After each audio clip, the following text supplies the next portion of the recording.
We all have a story to tell. A gem of wisdom, a little tale, or just something to make you laugh. Do you want to hear some? Then welcome to Anecdotes.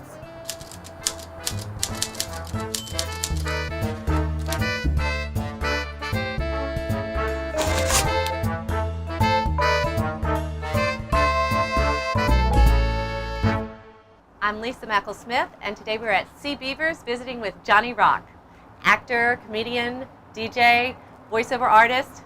You know what? Let's let him tell the story. Well, Johnny, auditioning is an important part of the acting process. Are there some auditions that stand out for you? Oh, let's see. Well, they all stand out, basically. In actor, that's what we do, audition. You know, sometimes I say I audition for a living. But there is one particular audition that really stands out. That it was for I Love You, Philip Morris with Jim Carrey, which I did land a role in. However, I had driven down from Shreveport. I was living in Shreveport at the time, and came into New Orleans and auditioned for I Love You, Philip Morris. And I was auditioning for the part of a trustee. And I read my lines, and then the casting director says, Johnny, would you mind waiting outside for a minute? And I'm like, well, sure, you know, that's good, you know, wait outside, you know, good sign. So I go outside and everybody's in the waiting room. They're like, what's going on? I said, well, they told me to wait outside for a minute. They go, oh, I wonder what they're talking about. Well, 5 minutes goes by, 10 minutes goes by, and about 15 minutes later, the lady comes back out and she goes, Johnny, can I talk to you over here for a minute?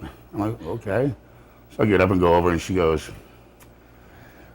there's another role that we'd like you to read for. We think you'd be perfect for it. I'm like, okay.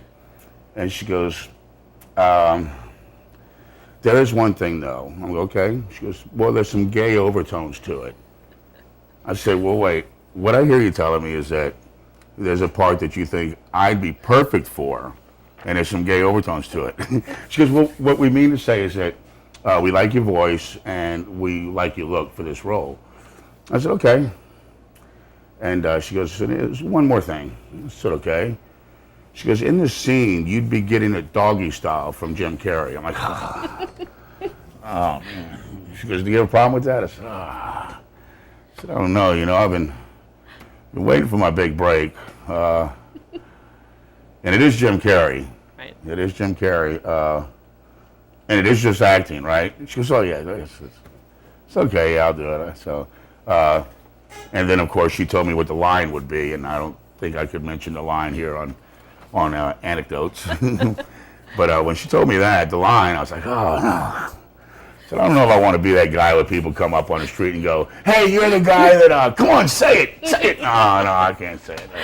But what happened was a name actor stepped up and wanted that role, so I was like, and they gave me another role, so it worked out good. I got to hit Jim Carrey in the face with a phone, and he was real fun to work with. So. Well, are there any other stories from when you were on set? Did you have any experiences meeting other actors or? Oh wow, yeah. That's one of the fun things is working with some of the actors that you looked up to and that you watch all the time. I was working on the set of Expendables 2, and we were all pretty excited about Sylvester Stallone showing up that day. He was going to be doing a walkthrough, and I was like, man, Sylvester Stallone's going to be here. Well, I do an impression of Sylvester Stallone. I thought it'd be kind of neat to do my impression of Sylvester Stallone.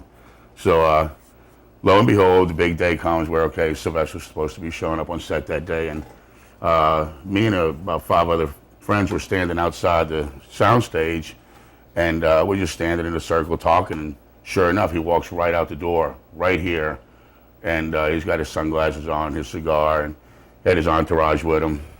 And he looked right at me, and he goes, hey, how you doing?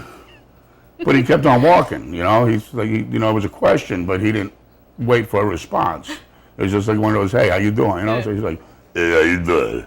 And he kept on walking, so I went, hey, I'm doing all right, how you doing? And he just stopped. He stopped dead, and he goes,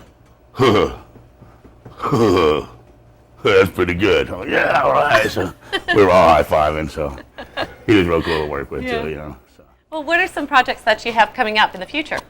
Let's see, I made a cheat sheet here, so I wouldn't forget anything. I have, Dark Blue, I've already filmed. Dark Blue is coming out this year, The Victory Lounge. and also Barracuda. And Barracuda's already done the film circuit and film festival and won several awards. Just shot a pilot called Wino, which is wet in New Orleans.